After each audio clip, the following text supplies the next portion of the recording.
So I'm here with Sonia Reid Noble, music teacher, vocal coach. Why don't we start off by you telling us a bit about yourself? Who are you? What kind of music do you do? What makes you special? What makes me special? What makes me Sonia Reid Noble? Let's see.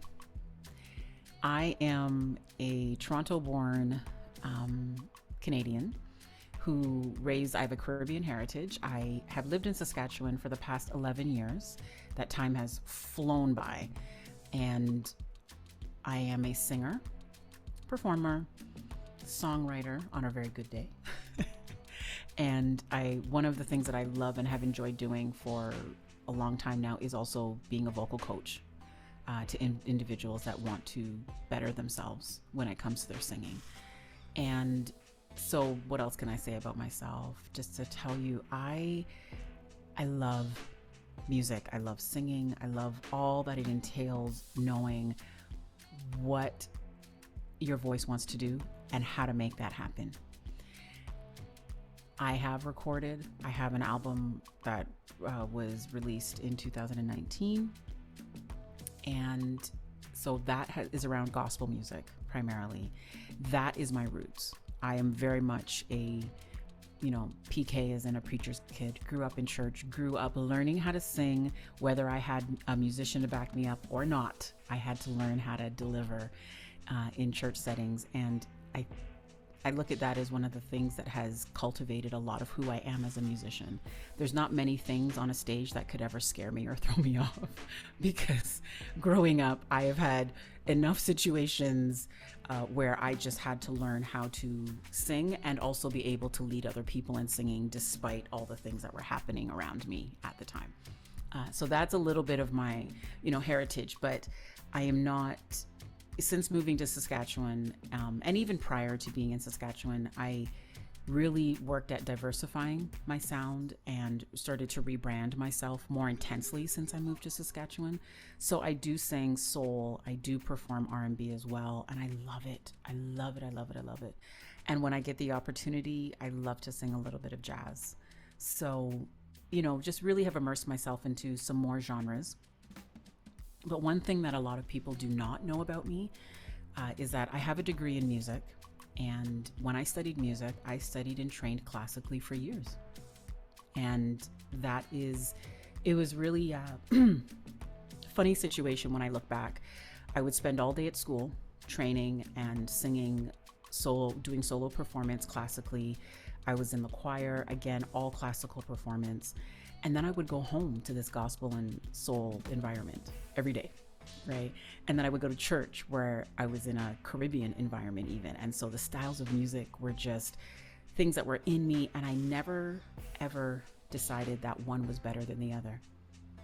And for that, I'm grateful, so I learned a lot and I was able to utilize those different genres. Yeah, so I hope that helps. And that's, a little bit. On a personal note, I've been in Saskatchewan for 11 years. I came out here, my husband came out to U of S to do his master's, and we thought we'd be here for a couple of years, and we've been here for 11. He did complete the master's, to make it be very clear. But we have stayed here and, living life in Saskatchewan. So with all the time that you spent in Saskatchewan and all of the wide genres that you've kind of dipped your feet in, how have you seen the music industry evolve in Saskatchewan over your time here? I would say that based on my limited exposure, and I say limited exposure because, again, my first few years out here, I spent time really focusing on my family. And so now that I'm much more immersed in this environment, I feel like I see it as growing and evolving, but I feel like Saskatchewan still has a ways to go. I will admit. I feel that this province has a lot of potential, and there's a lot more diversity in the population now than even in comparison to my first year living in Saskatchewan. Musically, I think that we can work a little harder to see more representation of these other genres that, the ones that I work in, the one that there's a lot of people out here that are working in hip hop and R&B and soul as well, and even gospel music. We need to see a bit more of that presence, and see it being welcomed. But I do want to acknowledge that also comes with community and population. So Saskatchewan's growing. We're on our way. So you and I both know that a big part of that growth in Saskatchewan comes down to music education, which both of us are very, very keen on. Yes. What can we do to promote stronger music education in Saskatchewan? And on a second question, how's your experience been like working as a vocal coach? To answer your first question, what can we do to better promote that education? I think part of it starts even in elementary school. Are we, and this sometimes is a big thing, because we are talking about school boards and, curriculums and all of that. But I think when we consider this, are we factoring in other genres so that our children are experiencing this in an environment where they are open and exposed to learning, right? Not just what parents may choose to do at home, but that there could be more even in that environment, starting as young as, your elementary school age. Moving forward and moving up, when we think about things like choirs and bands, and as our children grow up and they start to learn all of this, what are we using for the music curriculum there? Those are the questions that I've been asking a lot of, and that I feel sometimes is dependent on the teachers, that the choices, and also what the curriculum states that they have to provide for the students. So that's where I feel that it starts, is there. I personally, again, I am a musician. My children are exposed to a lot of different styles of music because of who they have as a parent. So I don't expect that of other parents, right? I want to be fair in that. I'm not expecting parents to do it. What can we do in Saskatchewan? I would also think that highlighting a variety of music more consistently in our festivals, in our events, in our clubs, that would really be the thing. That would really start to change that. Now, that means looking for people that are competent and able to do it, but they're here. There are quite capable people, and opportunity is what they need. What was your second question? Can you remind me, please? Just telling us a bit about your experience as a vocal coach. Okay. As a vocal coach here in Saskatchewan, I have slowly grown again, like I said, focused on my family, and then I started to rebuild my business. I am now in my 25th year of teaching, which is amazing, and I'm honored that I've even come this far. In this environment, I've thankfully been able to encounter clients that want to experience other genres. It's one of the things that I actually stipulate when someone sits down with me for a consult. My first question is, are you willing to try other genres? Because you will find parts of yourself as a vocalist in different genres. You'll learn things about yourself that you never would if you only stay in one stream. Does that mean that I'm making them sing genres they don't like? No, we're not doing that. I don't like to do that. But being willing to try other genres helps to broaden our understanding of music and of the storytelling aspect. Storytelling is a very significant component of music for me.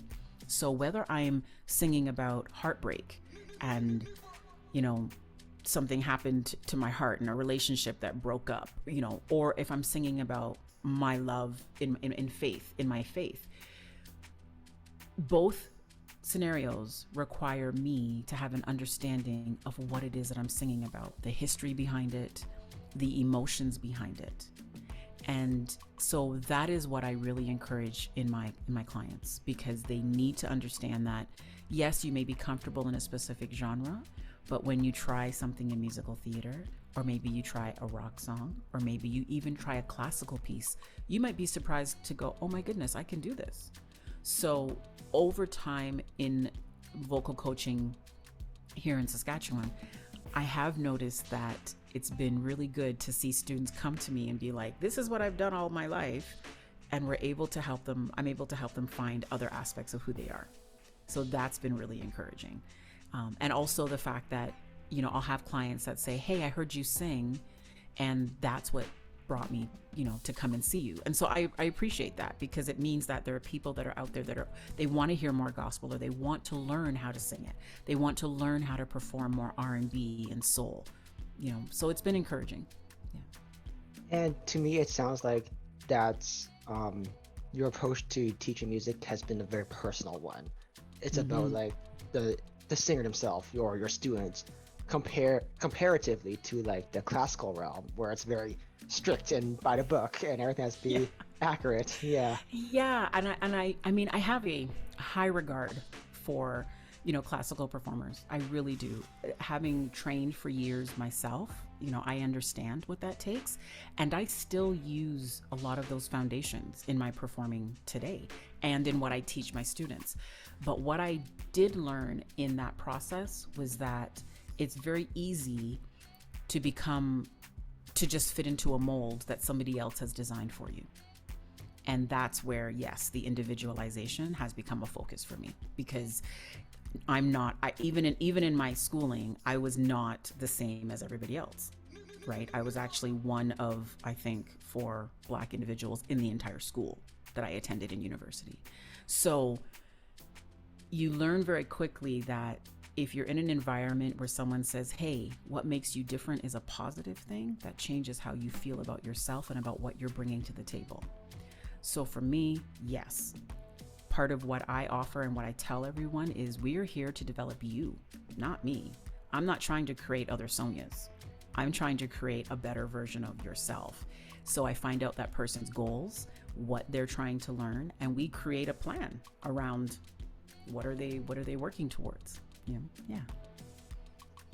So going off that about your identity, how has your identity as a Black woman influenced your work as a performer and as an educator?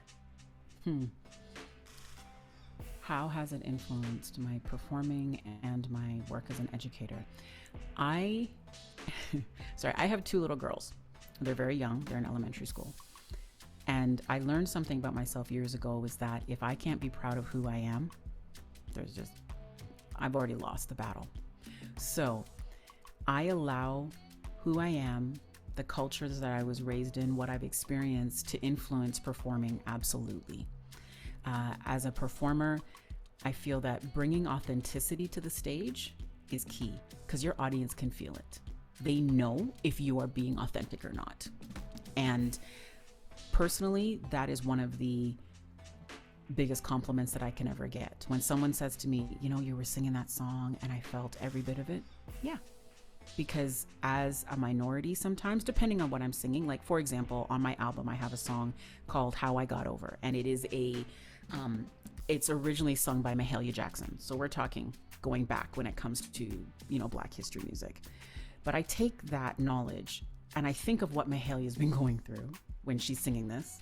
And I mean, it talks about how I got over, it's talking about how I made it. It talks about getting through things and getting to that place where even in death, you still know the truth. And so when I sing that, the conviction that I sing it with comes from a place of, I've had situations in my life that unfortunately were dictated around my color, and I made it through. And so I can be exuberant and I can be thankful and I can, appreciate and celebrate the fact that even though to someone else it may have been a negative thing, I can celebrate the fact that my Blackness is a positive thing. And that this still has to come through in how I perform this, because that is the truth. As a vocal coach, I see as a Black woman, I see just an opportunity to share another genre or to share other elements and perspectives of life with my clients. That's really how I see that, is that it gives me a different perspective. And I share that, in the sense of the music and how we learn it. And when we're talking about what does this mean, I might have a different experience and I can share that with my client. Yeah, that's really well worded about your experience, how that influences how you perform and how you teach. Thanks. So off of that, you mentioned how Saskatchewan is diverse, but we still have a long way to go. Mm-hmm. What Mm-hmm. can we do to promote Black artists in the province? I'm gonna put this out there. I think they need more of a stage. We need to be given the same opportunities, and I'm not in any way saying that we people are being shut down or put out, because I can't speak to that. My experience has been welcoming. I've seen it where, like if I put myself out there and I say, hey, I'm open to something like this, I have always felt that I received a open invitation. That being said, I am pretty confident that there are those that might still be a little fearful or not feel quite as confident. So if we as a province can celebrate different groups or different types of music, I think that that will help people to feel more included and to feel more like, hey, I can step into this. What if I try? What if I put myself out there? And if there is funding, if there is the ability to do this, what if we were to offer the artists that are up and coming the ability to get the training that they need? I don't mean necessarily with me, although I'm always here for musicians and for professionals and amateurs. Like, I'm here for that. But I do think that as a whole, if we're trying to bring up this industry, if we find ways to say to up and coming artists, hey, there's more training available for you and you have a seat at this table no matter what style of music you sing, that would be the thing. Saskatchewan's known for particular styles, right? We know that rock and alternative are things that are really well known here. We know that. So how do we say, hey, you sing gospel? Come on, sit at the table. You do R&B? Come on, sit at the table with us. Let's have this conversation. You know.